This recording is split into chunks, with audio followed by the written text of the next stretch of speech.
Committee. I'll read the notice of non-discrimination.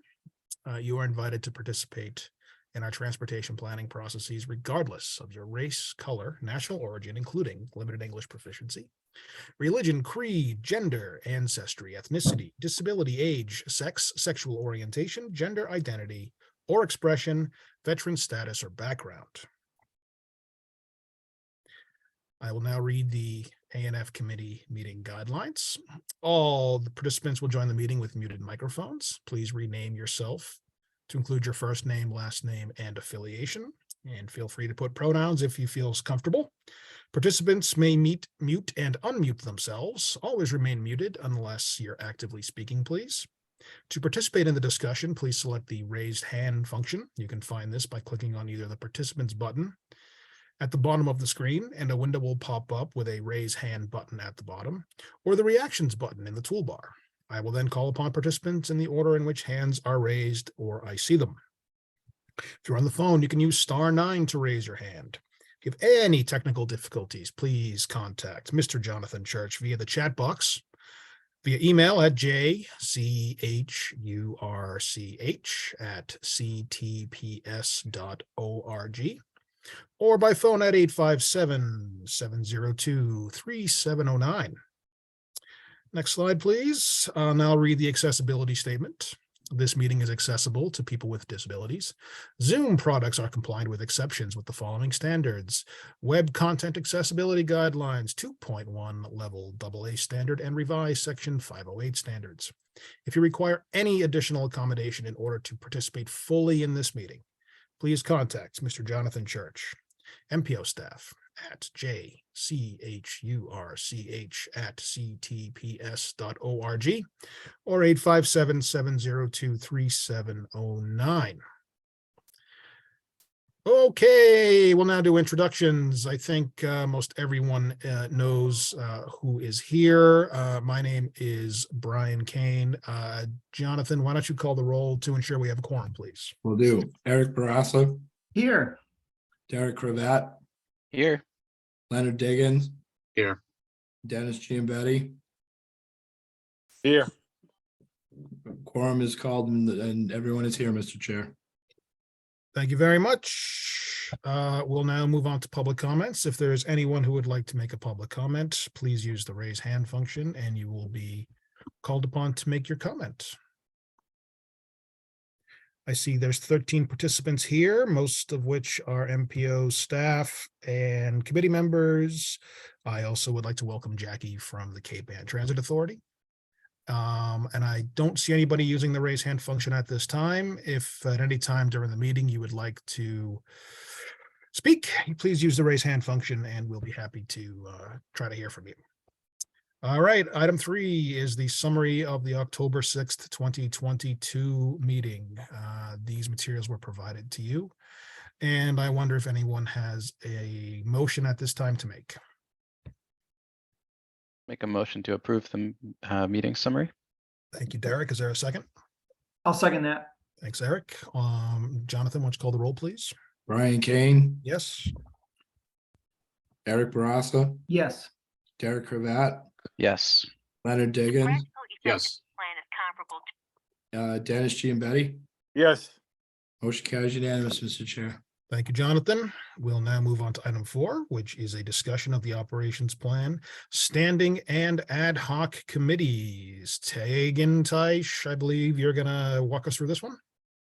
Yeah, I will. And while Logan, if you can bring up the worksheet document, while he does that, what I'll say is that as you saw on the agenda, we have this on the agenda, and then we also have a new worksheet, which if we have time, we'll preview that new worksheet about workflows, but we still have a few details to wrap up related to standing and ad hoc committees. So we're starting with this document. The introduction items, the sort of the background information from the operations plan memo, the MOU, et cetera, are essentially the same or are the same.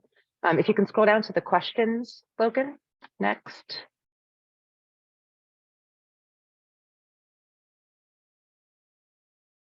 So we made a few minor revisions to the questions for discussion, and that's what I want to introduce here first, which is that we did partially discuss at least a few questions at the last meeting. And those topic areas were really whether the committees as we have them now are enough to complete the MPO's work, or whether you wanted to consider additional committees or processes for establishing additional committees. And we also discussed or began discussing whether it made sense to consider whether any work that is currently done at the board meetings themselves makes sense to shift into committees.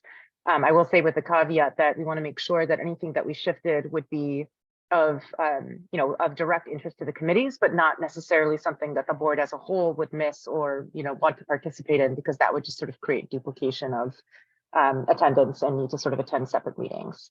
So we started to discuss those, and don't scroll yet, Logan, but we do have some proposals in the draft text below to address those questions. We have two things. For the first one, we have a proposal for a committee that could do some additional deeper dive work on TIP, kind of details around projects and the process. So we have some draft there that we can discuss. And then we also have kind of a beginning of some ideas about work that could be shifted into committees. Then there are some additional questions that we haven't fully gotten to yet. One is around kind of expectations around behavior, communication, training. So we do have some text in this draft document about any sort of particular, mostly they would be expected to follow the same protocols that the board members follow, but some particular language around attending committee meetings so that there can be a quorum. And that's sort of related to the next bullet as well, around whether there's requirements or guidance around meeting attendance. So we added some draft text for you to consider around potential requirements that everybody on the board serves on a committee, which again, you do not have to do. It's just something for you to consider. Whether or not it makes sense to clarify who, which types of representatives on the board should be in those committees. So that's also still worth discussing. And then kind of to dig into that a little bit further, we added a question that kind of digs into the details around, should we be more specific about who might be eligible to serve on a committee, eligible to be the chair or an officer of a committee, and whether or not there should be some specification in those areas. So that's where we are. I think that we have, maybe perhaps we could first talk about, and I might also defer a bit to Jonathan to help support providing some details on this, but first talk about this idea of having an additional separate committee that might do more work around the TIP. So yeah, thank you for scrolling down. So we called this for now, the TIP Screening and Readiness Committee. Our intent in crafting something here, we talked with staff who work on the TIP.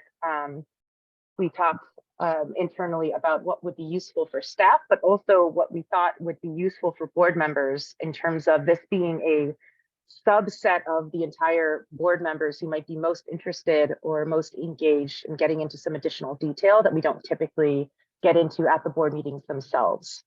So I put together some language around this being really about screening and readiness, and that this committee, if you choose to form it or desire to form it, would really be talking about additional information around the universe of projects before staff really do propose selected projects, reviewing additional information that we need from MassDOT, the MBTA, and the RTAs to help get a deeper, better sense of readiness further in advance of the TIP Readiness Day, which is sort of our usual forum for getting the bulk of that information. It could also be a forum where we are inviting some of the project managers and others more engaged directly in the projects to sort of talk about some of these issues in more detail. And then also we could have kind of a deeper dive into looking at the specifics of the criteria results in this committee forum. So to a greater detail than we usually do at the board meetings themselves. We also added in doing some additional discussion and reviewing of the scenarios that we develop and bring to the board. So there could be some early input to forming those scenarios that we do bring to the board and then typically revise after board input and commentary. And then in general, having this committee provide us with feedback and input on the development process overall, as we're starting or in advance of starting the full cycle, so that we can make process improvements based on the input of this committee. So I would like to just pause there, Brian, and have everybody talk about the value of this or the lack of value of this committee. What do you like to do? Yeah, thank you.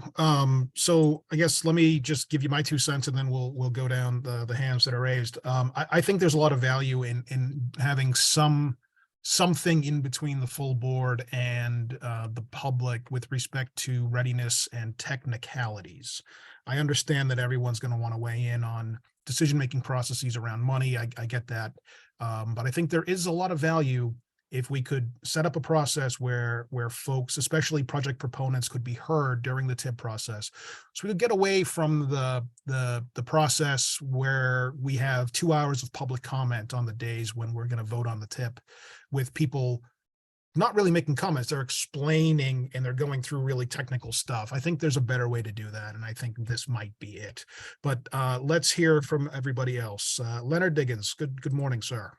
Well, thank you, Mr. Kane. So yeah, I agree with that. I mean, and that would be one of the big reasons for having this. And also, I think it would be good to have people who are critical of projects be able to speak and make it clear what their objections are, because a lot of times we get these objections when the draft comes out. And as Derek has made it clear to me, it's like, to a large extent, the staff is aware of the comments, and to the extent the comments are new and need further action, we can amend the TIP. But still, I think it'd just be better for us to get those comments earlier and be able to process them before the draft comes out, so that we could address them as a part of making decisions about what goes into the TIP. And what I think will happen though is that this will essentially end up being another meeting of the MPO, because I imagine a lot of people being on the board, I want to be a part of this committee. And I'm fine with that. But then the whole point of that meeting, though, would be simply to talk about the TIP. Because what happens now is, as you said, Brian, we have 2 hours or an hour plus of comments, and then other things on the agenda we get short shrift, or they get pushed back to another meeting, and so on. So I think this would be good. So my question, though, after all of this, is the congestion management committee. I'm kind of interested in the history of that, because I think, my thinking is that we could just kind of fold the presentations that we get from it maybe twice a year. It's usually one, into an MPO meeting, and then, reduce one committee. But I don't want to make that without knowing a little bit more about the history of how that committee came into existence. That's it. Thanks. Thank you, Leonard. Brian, maybe we can pause for a moment if it makes sense. I don't know if you want to take the other questions first, or I can ask if Jonathan or others have kind of a little bit more information about the CMP. If you'll let us know whether you want us to talk about that a little bit now or later. Come back. Yeah, Jonathan, why don't you briefly answer Len's question on the CMP, please? Sure. So the CMP process, we started about 10 years ago, and it was decided to, it's not required that we do it through a committee in the federal legislation, but we decided to do it through a committee as part of the process. And that committee has, as you said, Len, met about twice a year. I've been having some discussions with other staff about, possibly beefing that committee up again, or involving the process more. But again, that's something we could talk about. It was formed in an effort to have MPO members, particularly in congestion within the area, be part of the process in determining how we should go about coming up with recommendations for the CMP. All right, thank you. Yep. All right, thank you, Jonathan. Let's see who's next here. Eric, I think you're next. Thank you. So, yeah, I support the creation of this, this committee. I think there's value in getting more information about projects, having a forum for project proponents, municipalities to come in and talk about the project, for a subset of MPO members to learn more about, what the project is, ask questions, better, be a forum to maybe get more information about project readiness and maybe, try to address some of the challenges we have when we're putting the tip together. I have a couple of questions about the timing of some of all of this, and maybe maybe we can get into that when we actually get into sort of how this is operationalized. Like, when does this occur? How many meetings is it likely to be? When do we formalize it?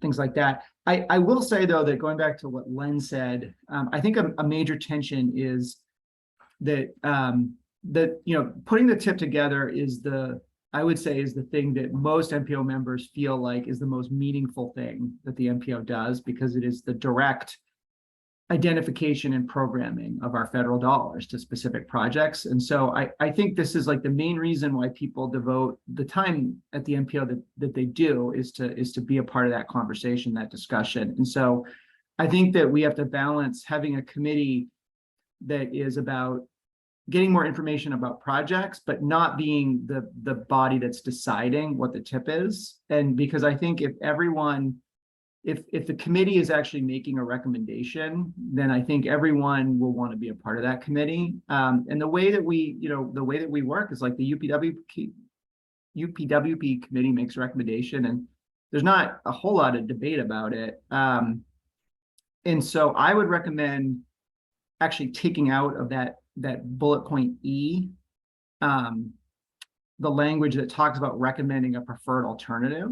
I think that the group can, and people might say, like, well, what's the point of the committee if we're not making a recommendation, to the full MPO? But I think the group can help the staff develop the scenarios that can then be presented. But I worry that everyone will see that, oh, okay, this committee is about recommending a preferred alternative, then everyone will want to be a part of it. And I think we should be clear that this committee is about learning more information about projects, having deeper conversations with project proponents and municipalities and MassDOT and MBTA, and I think reviewing the process and the criteria. I think that's all good, but I think we should be clear that the group isn't going to come up with a preferred alternative, because I think that might be the thing that makes it so that everyone wants to be a part of it. That's my input. Thanks, Eric. Yeah, I guess let me just respond. I agree. And I guess as I see this, and I'm curious to get your feedback on this, this wouldn't make necessarily the recommendation for the kind of the fifth year, but if there were any technical changes that needed to happen kind of in the in-between years, that's where I see this committee really coming in and making the call, kind of doing what John Bouchard does now, where it's like, well, they're not ready. They didn't get their town meeting thing approved, blah, blah, blah, blah, blah. I think that's how I sort of see this working, but I'm still curious to hear everybody else. So what do you think about that, Eric? Yeah, I think maybe something, that kind of distinction could be good. Yes, you're right. Like the fourth and the fifth year, those outer years where we tend to have unprogrammed sort of funds are the area where people are kind of most interested in focusing on. So I think if there could be some clarification here about what this committee is doing versus the full MPO, would be important, because again, as Len said, if at the end of the day everyone wants to be a part of this committee, and like this is actually where the discussion is going to take place, that has implications. Then David Mueller will want to chair that committee. He'll want to be in that committee, and then it just to be honest, and then it's kind of like, well, we're just recreating the full board anyways, and what's the point of it? No, So I think we need to be clear about that. I'd be interested in Derek's. Yeah, me too. Derek, please go ahead, sir.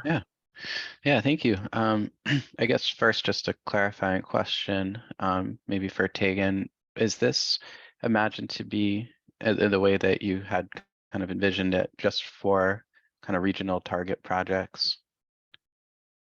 Or would So it be it's all projects? it's an interesting question. I mean, Jonathan, I don't know if you and staff had specific conversations about that. I do think that it is important to recognize that, that the most control, input that the MPO has is on, I mean, they have input on all of them, but sort of the way the MPO board is most engaged is with the target funds. But I do think if you all want it to be, and if we can work with MassDOT, it could be a forum where additional information could be asked for. I mean, in the end, the MPO board does have that decision making across all of the federally funded Mhm. projects. So, Right. Jonathan, let me know if staff discussed that specifically. Otherwise, I think it is a question to you all. We did not discuss that specifically. We did discuss these items as being, part of the committee, and that we would be making a recommendation to the MPO, similar to like what we do with the UPWP committee. If we were to take that out, I mean, we obviously would be from the committee portion and bringing that item E to the MPO, that we would still be making the scenarios, and we would even make a recommendation to the MPO as a whole, as we have in the past, and then the MPO can decide how they want to vote on it. Yeah, so and those scenarios are of course focused on the target funds, right? So Right. I think our Those thinking is scenarios really are focused. on the target funds, yes. Right. Okay. Yeah. Yeah, that's what I was thinking too. And I just wanted to confirm that was on the same page, because I think that is probably gonna make it a little more focused and a little easier to sort of I guess manageable to come up with some analysis or readiness recommendations and keep it focused on target projects. I think that's at least a start, would be a good approach. And as far as, item E, I think I do agree. I think that I view this committee or this kind of role almost as another readiness days. And as part of that, we're not necessarily recommending a programming scenario. It's strictly focused on a readiness year for each project. And so that could be, over programmed so we always talk about at readiness days how we're not necessarily programming the tip. We're just making recommendations for what is realistic if another body were to make decisions. It's not a decision-making exercise. It's really just a technical kind of like what years could these projects be in, and what's realistic for their programming. And then that information is given to the MPO boards to then make decisions. I almost view this as just taking this just for the region and doing it earlier in the process, and also doing readiness days in February, but it's just like another kind of mini version of that. That's just for the region because of how many projects there are and how much larger the target is than other regions. So I think I am also supportive and echo Eric's and Len's kind of and Brian's recommendations about keeping it focused on just readiness as opposed to making decisions about programming. I agree with everything you all said about that. I think that seems to be the proper role for this. I also think and this might be too in the weeds, but sometimes the project managers at MassDOT aren't necessarily they'll be aware of projects, but oftentimes it's folks from our right-of-way bureau or environmental or the district even that have a little bit more knowledge on where the projects are with relation to readiness and can better assess project readiness. So insofar as it's worth adding language about having those folks present for this committee, like Pam Markey from right-of-way, local right-of-way, I think, and then having someone from state right-of-way. They almost always seem to have the final call on what year's projects go in, and just have a really sort of wealth of knowledge on projects and on community process and things like that. So just wanted to throw that in there too. Thank you, Derek. The pride of Framingham, Massachusetts, Mr. Dennis Giambetti, please. Thanks, Mr. Chair. So I pros and cons of this. The pros are obviously we get more information. I like the notion of focusing on the readiness of it. It kind of takes some of the political side or the other aspects of the decision-making out of this committee work. Would it be, is it envisioned that it would be the universe of projects that would be discussed at the committee meeting, or would it be subset of those. And, you know, as we get, so that's one question I have. And, you know, the more power you would give to the committee, the more everybody's going to want to be on it, right? So we need to kind of balance the two. And my other question is why did we, I remember the tip days they had, and they had everybody come in to talk about their projects. Why did we move away from that? Was it just the length of it? Or, you know, what was the logic behind that? I can't recall why we moved away from it. I feel And like because the subcommittee could take over that, right? And then everybody should we just have a tip committee or should have a tip day, right? Or tip days. So the full committee can, and people who are interested in it can come to those days, and people on the MPO members who are less interested don't have to come. I mean, so. Eric, I think you're the senior guy here. Do you know the answer to that? at this point, I might have the most institutional memory, which is crazy. Maybe Annette. Annette, maybe, yeah. But so this was probably about 10 or 11 years ago. And what was happening, we were doing, I think it was 2 full days, like 9 in the morning till 5 in the afternoon with like a half an hour for lunch.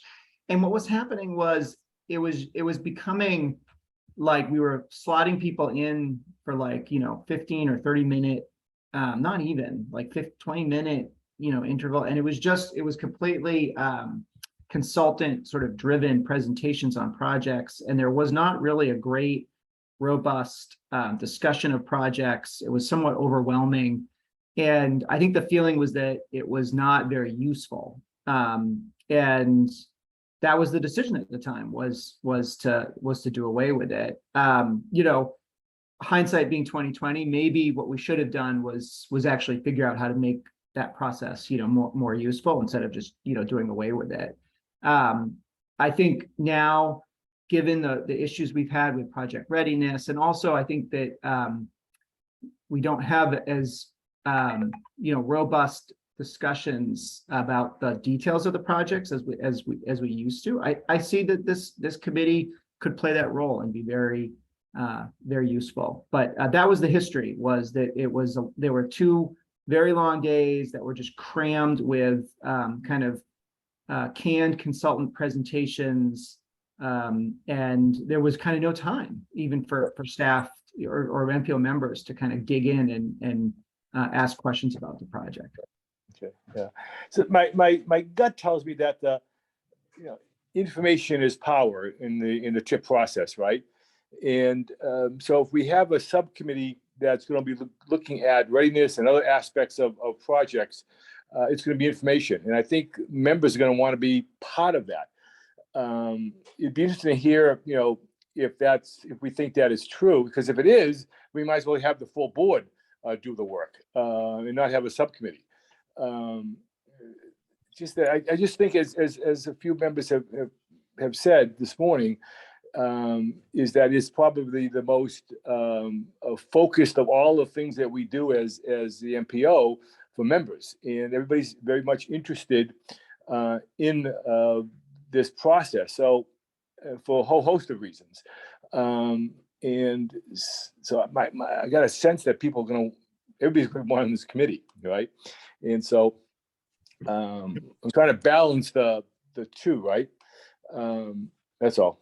And is it going to be the universal projects that is the envisioned, or is it just going to be some sort of subset of projects that would be viewed by the committee? Any thoughts on that? I don't know, Jonathan, do you know that one? Tegan? Yeah, what we were going to talk about was the universal project. We'll be talking about that at the MPO today. We could certainly go over that, but then from that universe is what we would pick the projects for potential scenarios in the future for the regional target funds. So it would be a subset of that universe, yes. Okay, all right. So yeah, so the definition of how one gets that subset would be important too, right? Yes, it would be. Yep. Let me go to just Annette, since your name came up, to see if you wanted to add anything. I think that Eric pretty much covered it, that's the reason why the committee, the tip days were removed. It was a very long, very hectic day, and again, the presentations weren't necessarily always giving new information. Right. Okay, thank you. And I guess there is an important distinction there to your point, Dennis. If there are projects that need to come out of the tip for technical reasons, not for political reasons, not just for technical reasons, like they're not ready, the town hasn't done the right of way or something. Right now, we sort of hear about that on the day and we jump through these hoops to try to find other projects to slot in. We had a whole ad hoc committee on this process. I think if we design the charter or the charge of this readiness committee properly, that can be the forum where a lot of that technical work happens. Because I absolutely agree with you that otherwise we just risk having it be the whole MPO, and that defeats the purpose. So I think it's all about how we draw the committee charge. But yes, that is the challenge, and maybe we go down this road and figure out it's not worth it. Who knows? You want to Totally. respond, Derek, Dennis? Totally agree. Thank you. That's why you're the pride of Framingham. Len Diggins. Well, I don't think having the whole board be a part of it defeats purpose, because I think if the whole board is part of it, it just means that we have a meeting or two that are dedicated exclusively to this, and so we don't have to worry about other things on the agenda. So I would be fine with that. I guess I was surprised by Jonathan's answer about this coming after the universe, because when I was reading A, I guess point A, I guess I misread it. I thought this was in preparation for a universe. So maybe it can help me understand a little bit better. When would these meetings take place? If I could clarify, the universe, if we did go to the committee process, would take place. The universe would be discussed with the committee. We have it discussed now because we don't have the committee coming up. We don't have that committee established yet, so we will be talking about it today, but I'm assuming that this committee would start for next year's, but that can also be up for discussion as well. I understand that. So thinking like we would adopt this committee for the next cycle, when would the meetings take place? I would think they would start beginning next October. Okay, all right. That is my thinking, yes. Right, I understand. So now we're getting the universe in the middle of November. That would still be the time frame for next year. So then we would be having the discussion before the universe, and we would be helping to compile the universe. Correct. Okay, fine. And now I understand. So that's why I was surprised by your answer to Dennis. Okay, I got it. All right. And so and as long as D is still pretty much intact, and I think that's the case. I'm even more excited about the committee. Thank you. That's it. Thanks.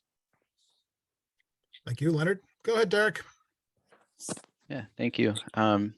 Just a couple of thoughts as we're talking. As far as the representation or structure of this committee goes, I'm almost thinking about it as like a spectrum almost of, on one end, there's actually no board members involved at all. It's just staff working more closely with MassDOT earlier in the process. And then that takes out any sense of, having there be some members involved and some not. It's just a more robust and formalized process to talk about readiness before the tip happens, and then staff can present that information to the full board.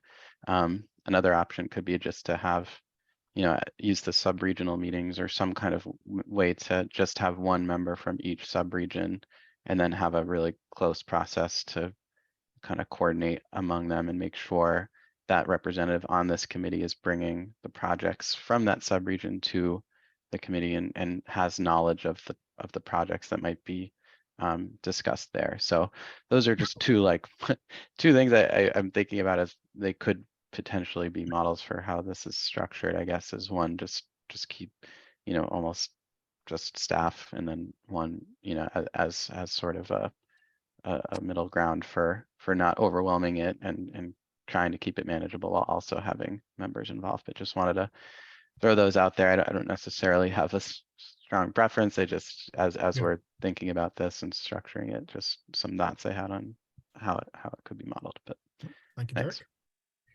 The man nobody wants to follow, Brad Rawson. Good morning, Brian. Good morning, team. Thanks so much. This is a really helpful discussion for me, so I appreciate all the work that you've all been putting in. And I just wanted to throw a couple of ideas out to kind of give a sense from the proponent's perspective, right? You've all seen Somerville 100 times over the last couple of decades coming in to talk about Green Line, to talk about McGrath Boulevard. But remember that we also tried to do the same for all inner core projects, right? So we've done the same for Chelsea and for Belmont over the years, right? How can we be most helpful? Does it take up too much oxygen and too much time in the full board for us to come in and try to thread that needle between high-level advocacy, coalition building, calling on our state agency partners and on this board to try to be consistent with our adopted policy plans, and also provide technical information in the same little, speed dating 3-minute presentation in public comment? And then, to the point a minute ago about tip days and that different version of speed dating behind closed doors. I don't know the answer, but I just wanted to kind of reflect on our role as a member, as a proponent, and as a representative of a sub-region, and say that, we're here to support you all. We are here to do process improvement in support of you as staff, you as board members, you as other sub-regions. So keep us in the loop as how we can be most helpful. One other thing that I just want to, a provocative comment here to throw out to you all. You've heard us talk about the state agency transparency and trying to make sure that we all live up to the same ideals.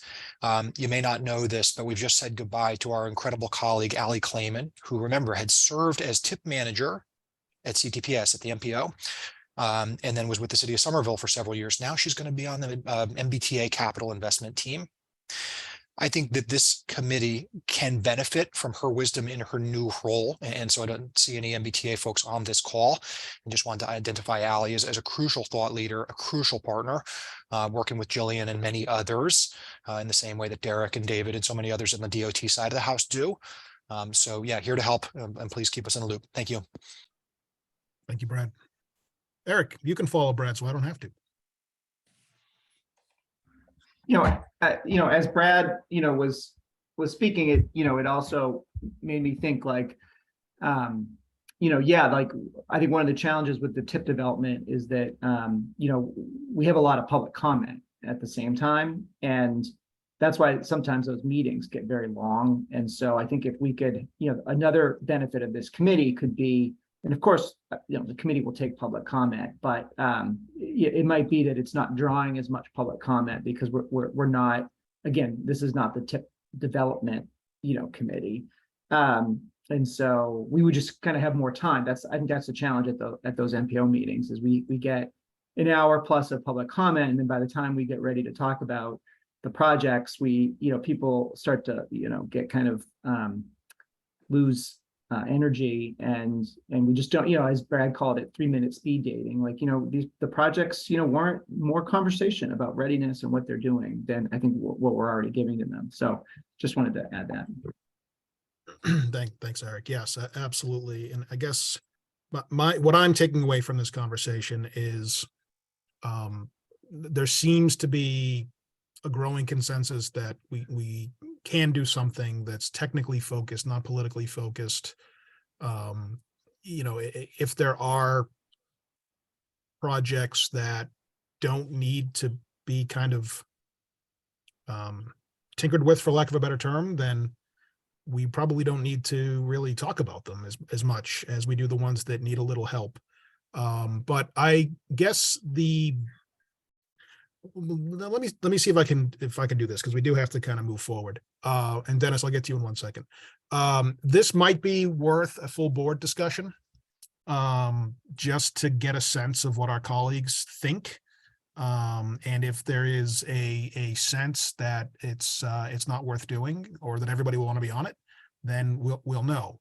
The charge, as I said, is going to be really important, and we have to draw the charge very narrowly, such that again, we're not just replicating what the full board does. But Mr. Dennis, please go ahead, sir. Yeah, I agree with that, Brian. I like that idea of going to the full board, but I think we need to have some sort of sketch of what the charter is for this subcommittee as a potential. So it has a, place to have some discussion points, as opposed to just going in and saying, hey, we're thinking about this, what are your thoughts? I think we have to narrow in and give the full board some initial options that we can have discussions around.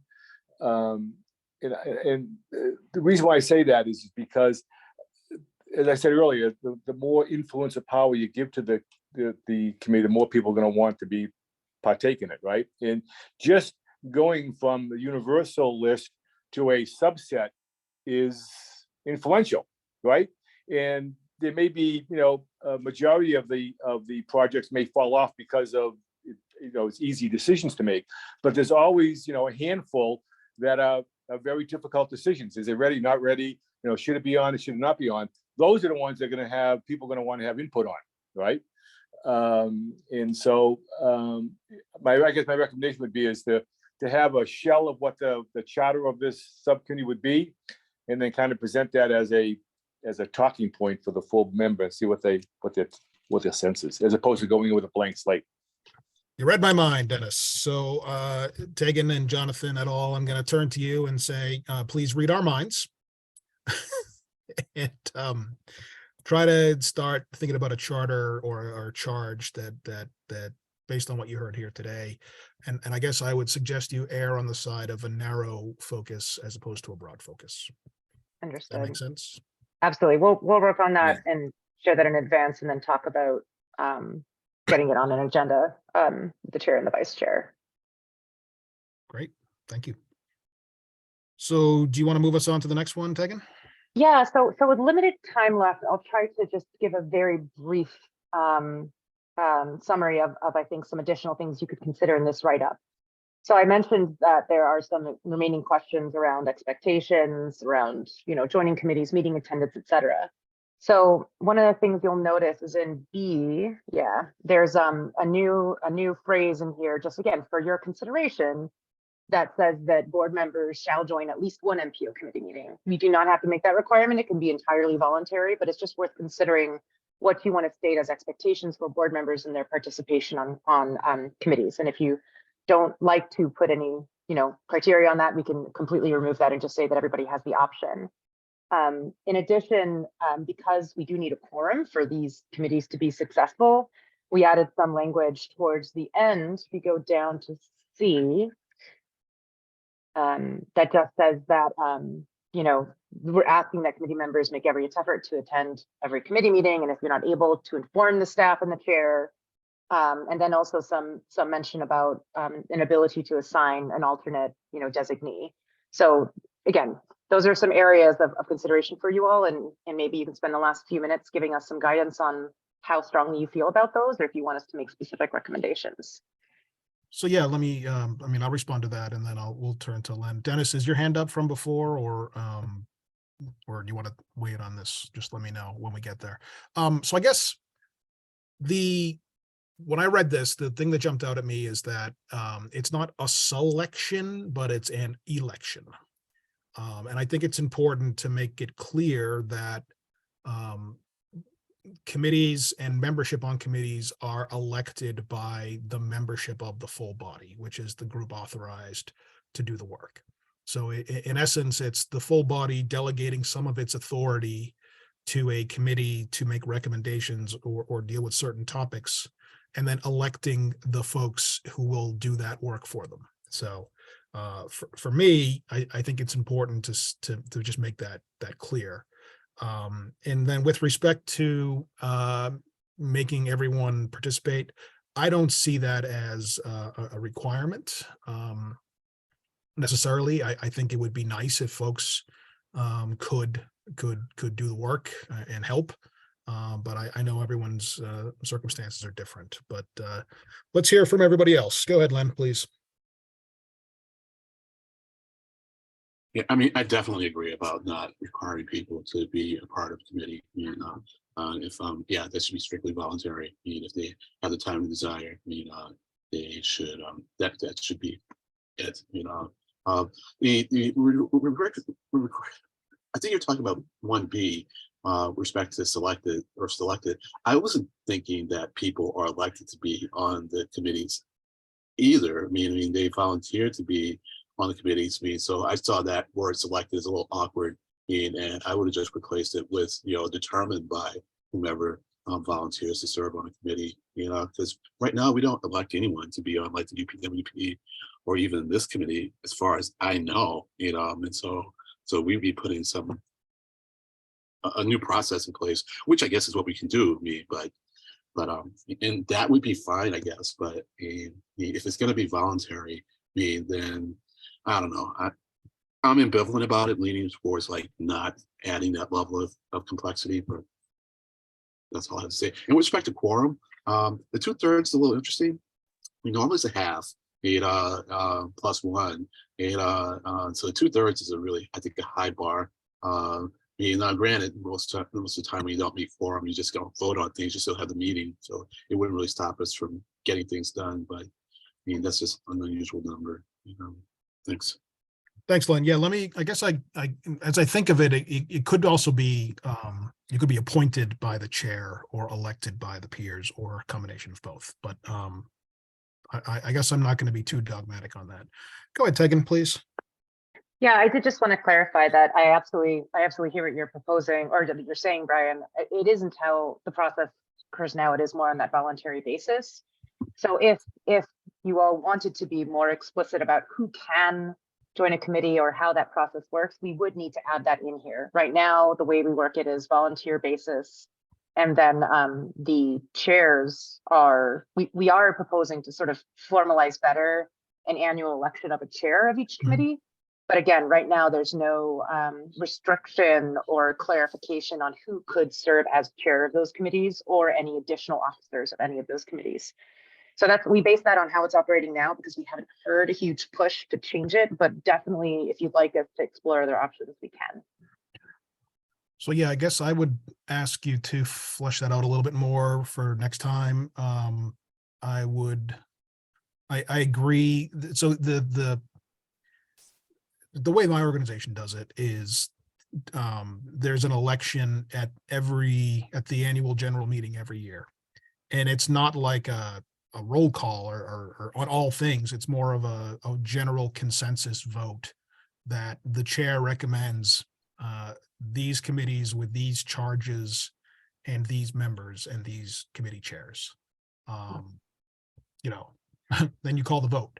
So it is perhaps performative more than not, but I just think it's important for lines of authority to know that it is the membership delegating some of its own authority of its own accord or through its chair to these folks. But that's, again, if I'm being too pedantic, just tell me.